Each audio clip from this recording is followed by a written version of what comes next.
for I'm sorry for putting you in trouble with that difficult name. Hello, everyone. Good morning. I'm Jesús Flores, and I come from Mexico. Did you have a good night last night, or did you get some rest? All right. Okay. Thank you for coming. Thank you for being here. Today, we're going to be talking about this thing that it's called Aijuvi, and maybe you're going to learn a little bit of Spanish words. The name of my presentation is Level Up Education, Teaching Finance and English Through Video Games.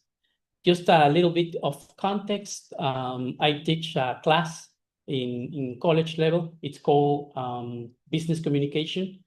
And all the students that I received there, they are learning finances.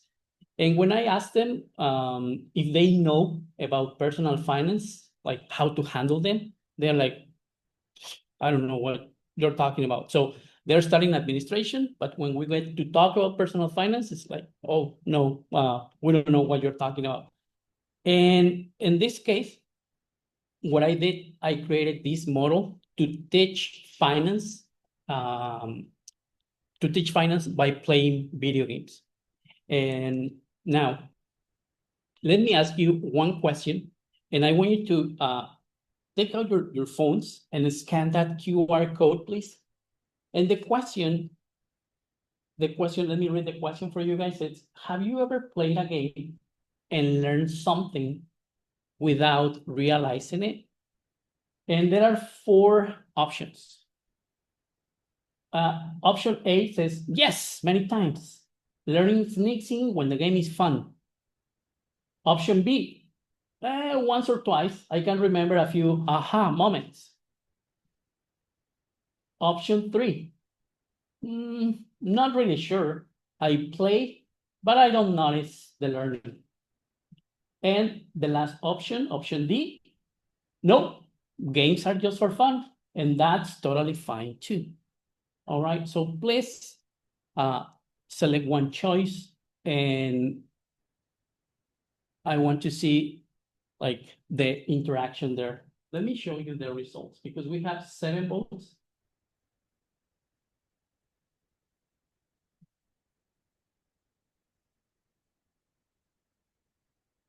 And I'm going to put them right here. So you can see it. You can see the interaction there. Can you see it? Yeah. Uh-huh. Okay. Can you please help me to read the one with the most votes? Because I cannot see it. The one from there. Yeah, on the screen, please. It's not displaying? Uh-huh. Oh, I see why. Yeah, because I'm let me just move from here. All right. Let me just press escape right there. And what about here? Well, let me just read it for you anyway. Yeah. All right. Let me just read it for you. All right.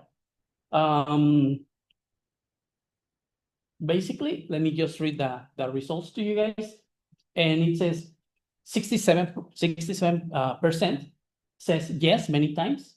Learning snakes in when the game is fun. 33%, once or twice. I can remember a few aha moments. So basically, this tells us 2 things. One, that you play video games, and you don't really care if you are learning something or not. But it was surprising to me the first time that I got into this topic, because I asked my students, they are like 20 years old average, and most of them are women. And you think like, well, when you talk about video games, they are made for kids, for children. And there is a stereotype that video games are only supposed to be played by men, and women do not play. And guess what? Okay, when I did this research, I was totally wrong. Men and women play the same, I mean, the same, like same amounts. We all like to have fun. And I guess that's human nature. Human nature, it's games are part of life. Now, thank you for sharing your answers with me. Okay, you're doing all right.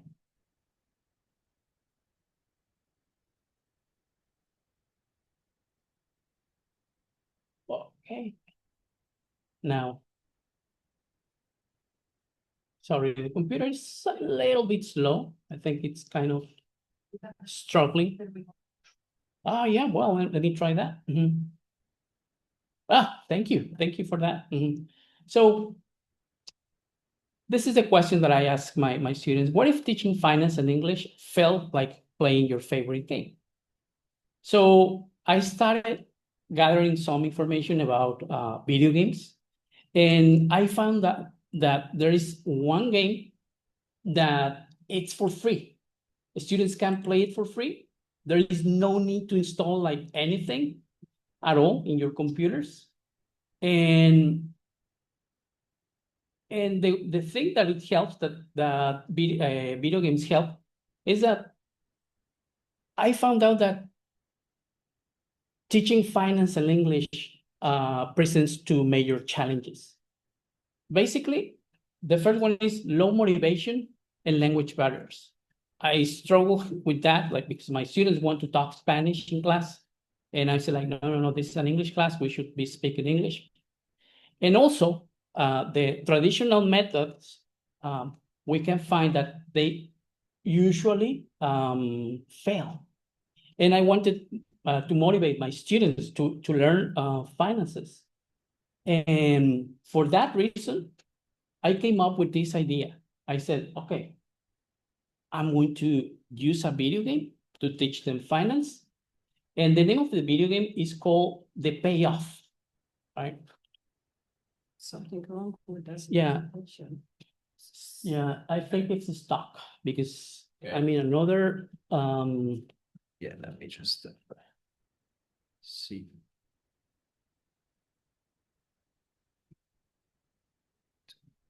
Yeah, yeah, after this we'll play the video. okay. Don't know why is it.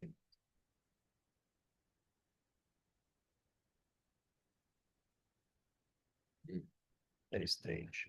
No, okay, but it is in presentation mode. So try to use it. Oh, it's too tight. Yeah, let me see. I got There it. you Yeah. go. Because All right. the other window.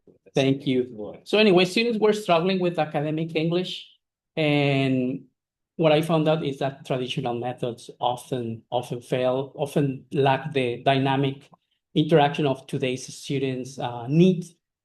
And what I created was this Aijuvi. I was trying to find like a fancy name for my approach, for my methodology, and Aijuvi, what it stands for, it's this one right here. Aprende, like learn, English, for jugando, like playing, and VI for video games. So it's learn English by playing video games. All right. And that's what it means. And my students, they love the game. What we're going to see right now, we're going to watch a video, and I ask my students to record themselves to play the game. And I wanted to see their reactions.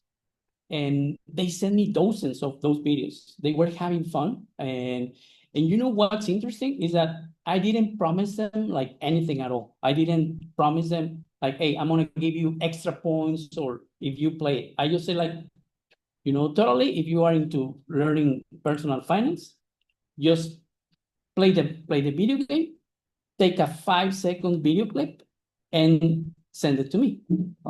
All right. And that's the video. We're going to see it lasts 1 minute, so it's pretty all right. Sorry. It's pretty quick. It's a bit of and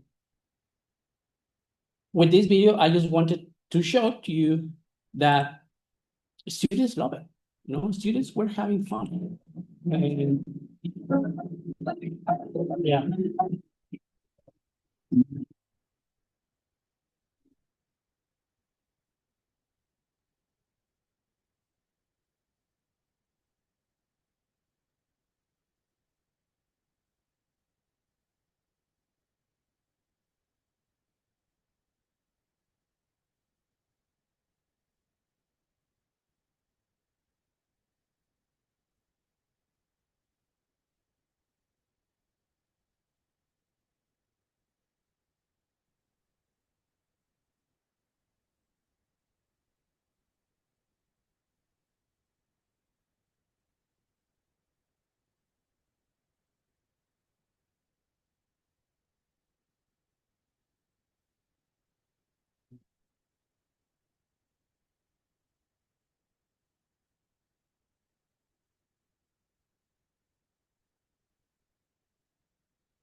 Okay.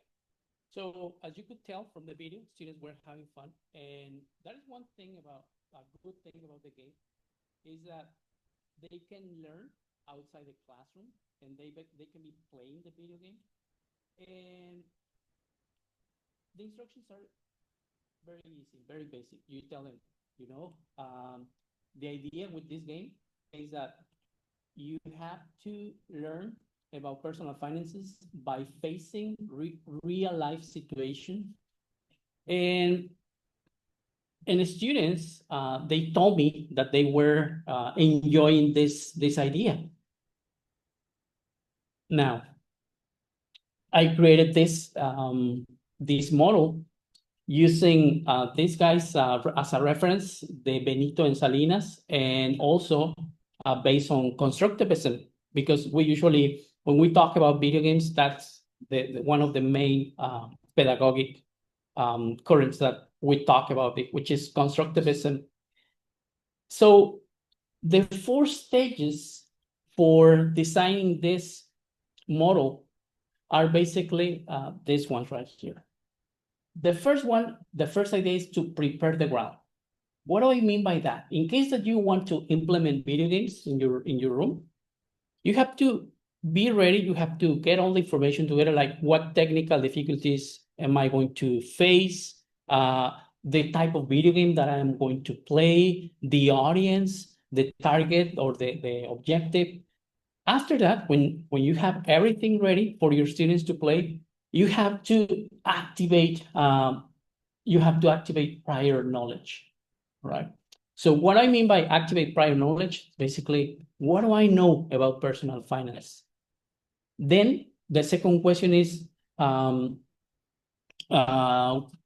do I want to learn today? After that, it's time to play. Students have fun. The game lasts for around 30 minutes. And the idea is that they finish with their bank account with black numbers. I don't know if that's, I mean, in a positive way. If they finish like in red, that means that they didn't learn personal finance. And they have to repeat the game if they want to. And the last step is reflect to improve, right? Reflect to improve. Basically, I ask my students, hey, what did you learn? Let me explain little by little all these 4 stages. So the first one is to get to know your audience. Who are your students? You know, you need to select the right device. In my case, what I did was like, all my students are like stuck with their cell phones like all the time, you know? And it's like, okay, that was the first wall that I hit. Because when I wanted to play the game, this one is a free version and it only works either on tablets or laptop computers, not on cell phones. So later on, I discovered that there are 2 versions that can be played on a cell phone. That's why I'm saying select the right device, prepare materials, and limit vocabulary. What do I mean by limit vocabulary? When you are talking about a complex topic like personal finance, there's a lot of vocabulary to learn. So what I wanted to do with my students is to limit the vocabulary or by selecting something between 7 and up to 10 words, like as thoughts, like maximum. Why 7 words? Because, you know, students cannot hold that much information, and it's not something that I am just making up. There have been a lot of studies that say that young adults can learn maximum something around 7, 8 words per day. You know, let me tell you what is the second stage, which is activate prior knowledge. What I do is that I draw a KWL chart on the board. And there are 3 questions. On the first column, there is this one that says, what I know about personal finance. And some people say like, oh, I know about some budgeting, I know about savings, I know about, and you can tell your students, you can tell them like, well, don't worry. If you know nothing, about the topic, don't worry, because that's what this class is for. We're all here to learn. The second question, the second column that I ask my students to fill out is, what do I want to know? What do I want to know today in class? Well, I want to learn how to create a personal budget. I want to learn how to invest. Some of them say like, is it a good idea to invest on cryptocurrencies? And I'm like, okay, hold on. All right, so we go like very slowly. And you know what? Another phenomenon that I've noticed is that they ask me like about betting, like sports betting. You know, like there's like a soccer match, and when you are watching the soccer match on TV, there's a lot of publicity that says like, bet now and make this much money. So they ask me like, hey, teacher, is it a good idea to be like participating in bet? So I'm saying like, no, please don't. So that's what the point is, to teach them how to manage their personal finance. And the last question, it's a reflection. They take it as homework. And the question is, what I learned, right? What did I learn today in class? Now, that's the second stage. For the third stage, like now the fun begins. It's time to play. You saw the video. Students play the payoff. The payoff, it's a free online game simulating real world financial decisions, while the teacher acts as a guide. Basically, you are just walking around and seeing like their screens. Are they having technical difficulties? Do they have vocabulary questions? And there's the role of the teacher is basically to encourage the students to play it, to monitor if they are having technical difficulties. And there are also some students who says like, teacher, I don't like this game, and that's totally valid. Well, I found out a couple of two other games if students are into soccer. And again, surprisingly, a lot of like probably I'm thinking like the old way, but I thought like, no, my girl students are not gonna like it. Well, they love it. You know, it's like, oh, you know, it's just a new thing that I'm learning. So that's a game. You can find it online for free, the payoff, and it's made by this company Visa, like the bank institution. And so students explore financial scenarios. In this game, there are two people, all right, who they entered college and they want to learn about personal finance, and they are facing challenges. So on the stage 4 is the reflection. I say like, hey, this is a reflection for homework, and they discuss learning experiences. We complete the KWL chart, basically the last column, what did I learn? And then they share insights in forums or discussion. Like I ask them questions like, hey, how did you do it? How was it? Was it difficult? What did you learn? What new vocabulary did you learn? So I carry out this study, and I noticed this interesting thing, that the students, they are basically motivated. What you are seeing here, these numbers, it says the major increases in relevance and satisfaction. So there is this model that I use. It's called the ARCS model, ARCS model, which is relevance, satisfaction. Are they motivated? And I compare my results with two other researchers, and you know, the results were kind of similar in terms of motivation. Students get really motivated when they are playing video games because they don't feel that they are actually taking a class. They are having fun. They are playing a game. There were some minor gains in attention and confidence. Now, why using video games works? Well, it's because in this case, it's a real world simulation. There is language immersion. So it works because it's practical, it's immersive and motivating. And students learn not because they have to, but because they want to. All right. And they receive immediate feedback from the game. So fun, and it's fun, and it motivates the students to learn. Let me tell you some practical tips to apply this didactic approach. It's basically, if you want to try video games in your room, choose a subject-relevant video game, follow the 4-stage model that I'm proposing, measure the impact of the video game by using the ARCS model, and there are some minimal technical barriers. It's not really hard to play. You don't need to install anything. There are no ads, there are no pop-ups, and the payoff is free. So while we focus on finance and English, this approach can work across disciplines. So you can use it, like in my case, I use it for business. You can use it to teach science or history, or in this case, business communication to my students. So gamified learning can transform any subject, all right? Now, as a conclusion, I would say, well, if we want a future of education that is inclusive, dynamic, and inspiring, I think it's time to think differently. So let's level up together. Thank you very much for coming in today.